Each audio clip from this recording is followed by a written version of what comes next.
Slayer albums ranked. Now, immediately before we get into this, I just have to mention two things.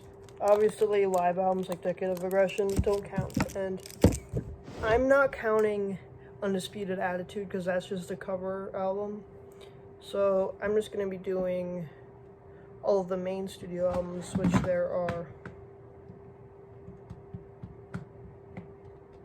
11 of them. So let's just get started at number 11 with a pretty obvious one. It's Diabolus in Musica. Now, this isn't as bad as everyone says it is. I've seen a lot of people say that this album has no redeemable qualities. But people, have you listened to the album? Like, I made a video just listening to the album, and I thought it was actually pretty decent. Now, Slayer is one of those bands where they don't really have any bad albums. They just have a couple mediocre ones, kind of like Testament. They don't have any bad albums, just Demonic is pretty crappy. My favorite songs on here are probably Death's Head, In the Name of God, and Bitter Peace.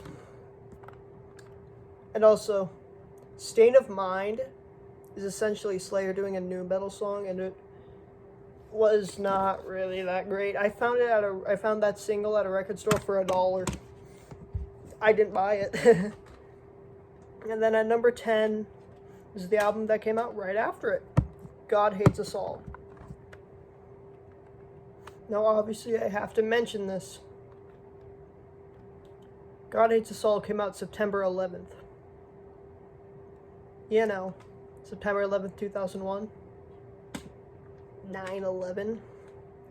And with this cover on 9/11, it just didn't fly, so they had to change it to a white one. I'll show it like up here in the corner or something. They had to change it to a white one with a couple crosses, and it definitely did not look as cool as this one. Yeah. Now, I've seen some people put this up pretty high, and I don't think so. I listened to it, and it's just an okay album. My favorite songs on here are probably Darkness of Christ, Cast Down, and Bloodline. Bloodline actually had a music video. And up next, now starting here, it was really, really difficult to do them. Because like I said, Slayer doesn't have one bad album. But at number 9, I had to go with their most recent album, Repentless. Now, cool story involving Repentless. So, I was looking for a copy of Hell Awaits, mainly. And every time I saw it at a record store, it was like $18. I was just like, really? And so I walked into this record store, which they have just a rock pop section, and it's not in like order of bands and everything, it's just on shelves. Then I saw Hell Awaits just sitting on the front, and then I was like, oh my god, I grabbed it, and then I saw Repentless behind it, and I got both of them for, what was it, $9? This was $6, Hell Awaits was $3, which was, it's a crazy deal. So on to the actual album. This is the only Slayer album to not have Jeff Hanneman, because he died in between World Painted Blood and this. Now I gotta mention the 3 music videos for it, for Repentless, You Against You, and Pride and Prejudice. They're good videos. They're known for being very violent. But yeah, it's a really good album, and it has Gary Holt from Exodus replacing Jeff Hanneman, which is great, and Paul Bostaff coming back on drums. The last one he was on was God Hates Us All before Dave Lombardo came back. So yeah, my favorite songs in here are probably Repentless, Cast the First Stone, and Piano Wire. Then up next, number 8, is Christ Illusion. Now, one thing pretty much everyone knows is that this album was supposed to come out on June 6th, 2006, which is 666. But the record company, they ended up postponing it to August of 2006. And then so June 6, 2006 became the International Day of Slayer, and then a fan made this website where it's like spray paint upside down crosses and stuff on churches. And they did.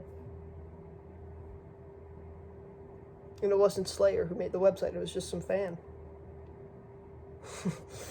Onto the actual album. It's the first one with Dave Lombardo back since Seasons in the Abyss, which is great. And he's now touring with Testament, which is really cool. I saw them live back in May. It was a great show. But it's a very energetic album, obviously because Dave Lombardo's back. The music video for Eyes of the Insane, it's just like a bunch of eyes, and it's like, nice music video, guys. It's just eyes. My favorite songs in here are probably Catalyst, Eyes of the Insane, and Jihad. Everyone loves Jihad. Now up next, you could probably guess what it is. It's World Painted Blood. Now I did make a video. I bought this on Amazon, and I'm sorry that. And I didn't realize what happened with the first part of it, but just like fill it in if you're on mobile or something. I don't know. Yeah, World Painted Blood came out after Christ's Illusion, before Repentless. Came out in 2009. It was the last one with Jeff Hanneman and Dave Lombardo. Now, yeah, this is probably my favorite album from the 2000s. I actually just listened to it yesterday, and it got jammed in my CD player. And surprisingly, the disc, is that a scratch? God damn it. The disc is cool. There's blood on it. Now onto the actual album. It might be their heaviest album in the past, like maybe 30 years or something. It's a really fast and heavy album. The title track has a music video. It's also probably one of my favorites on it. I also love Hate Worldwide and Not of This God. That's a great one. So that's World Painted Blood. And also it used to come with the little slipcover where you can press it down and like blood moves around, but the Amazon thing didn't come with it, which is like, sure. Next, another one you can probably guess, and that it is Divine Intervention. First album without Dave Lombardo. A lot of people give it hate for that. They're like, oh, it doesn't have Dave Lombardo, it's not a real Slayer album. It's still good. Now, thrash was essentially a dead genre by 1994 when this came out. And Slayer, they're like, we're still gonna do thrash, and then ditch it on our next album. Their music videos for Ditto Head and Serenity and Murder, which are both incredible songs.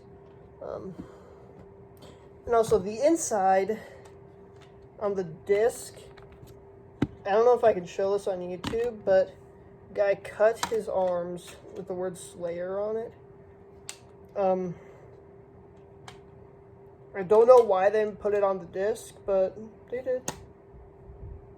And whatever. It was the first one with Paul Bostaph too. Favorite songs on here are probably Fictional Reality, Title Track, and Serenity and Murder. Now up next, it's a surprising one. Show No Mercy. Their first album. Don't get me wrong, it's a great album.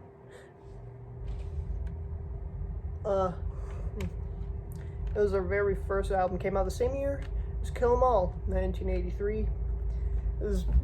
It's hard for me to pick between this and Kill 'Em All. This is definitely better than Kill 'Em All. I mean, come on, it's Slayer. It's an absolute classic, and I just love the band pictures. I mean, Just look at him. I love how Jeff looks in the picture. It's like, cool, you're trying to be the next Venom. Essentially, they were the next Venom.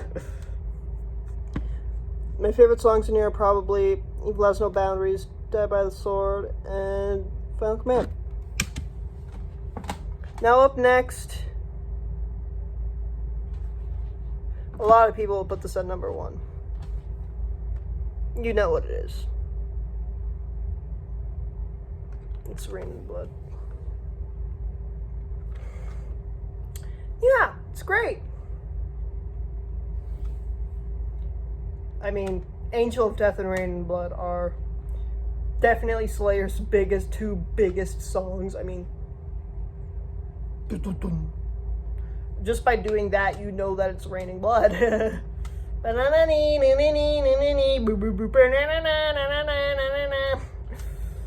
Yeah. A lot of people say that it is the absolute best thrash album ever made. No, it's not. It's good. Don't get me wrong. It's an excellent. It's a masterpiece. But I have it on number 4. Best songs in here are probably Angel of Death, Criminally Insane, and Raining Blood. Of course. Angel of Death and Raining Blood. Come on. Then up next is Hell Awaits. I know the story I just told, yeah. And by I just told, I mean like 5 minutes ago. Oh my god.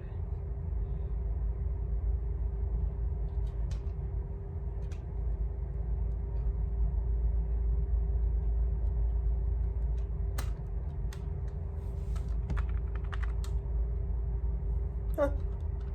Yeah, Hell Awaits. It's once again really good. These final 5, the classic ones, are difficult to rank because they're all incredible albums. They're all masterpieces in my mind. Like I said, Slayer has no bad albums. I believe Slayer used to always open with Hell Awaits until Repentless came along. They always open with that. But my favorite songs on here are probably Title Track, Dawn They Sleep, and Necrophilia. Up next is Seasons in the Abyss. It's a masterpiece. Absolutely. It's a great album. It was where Slayer got their first music videos, which, like, it took you guys that long? I mean, let's see here.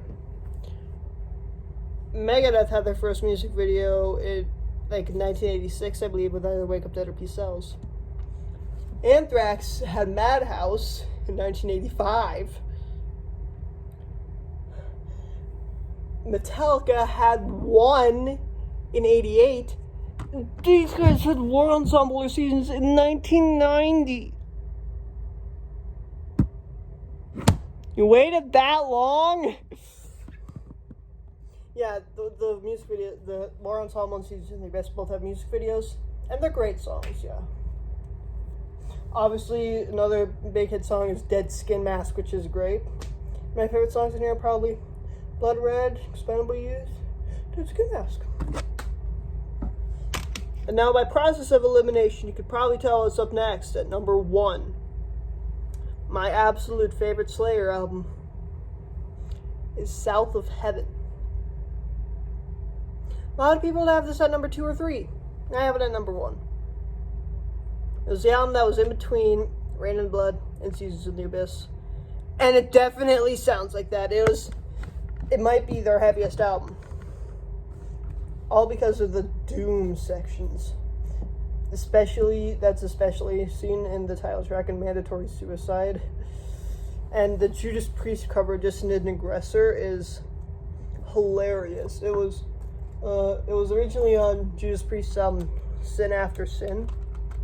And since Tom Araya, he can scream, but he cannot do a Rob Halford scream. So for the they just had a guitar go, whee! And it's great. You know. It's just an excellent classic album from '88. The same year, every member of the Big Four released one album. The only year. It's crazy. It was only 1 year when they all did it.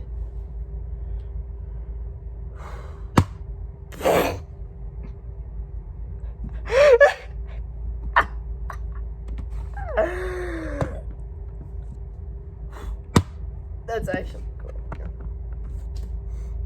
So yeah, it's definitely an excellent